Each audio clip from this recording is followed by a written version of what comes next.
புதுச்சேரியில் கடல் சீற்றமாக காணப்படுவதால் 3வது நாளாக பொதுமக்கள் கடலுக்கு செல்ல தடை விதிக்கப்பட்டுள்ளது. டிட்வா புயல் காரணமாக புதுச்சேரியில் கனமழை பெய்யும் என்று ரெட் அலர்ட் விடுக்கப்பட்டுள்ள நிலையில் காலை முதல் லேசான காற்று வீசி வருகிறது.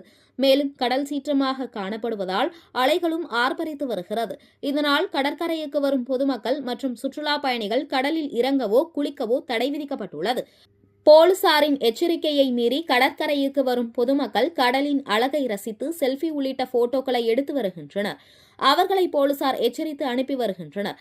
தொடர்ந்து 3வது நாளாக கடல் அலை சீற்றமாக காணப்படுவதாலும் காற்றின் வேகம் அதிகரிக்கும் என்பதாலும் பொதுமக்கள் கடற்கரைக்கு அனுமதிக்கப்படவில்லை.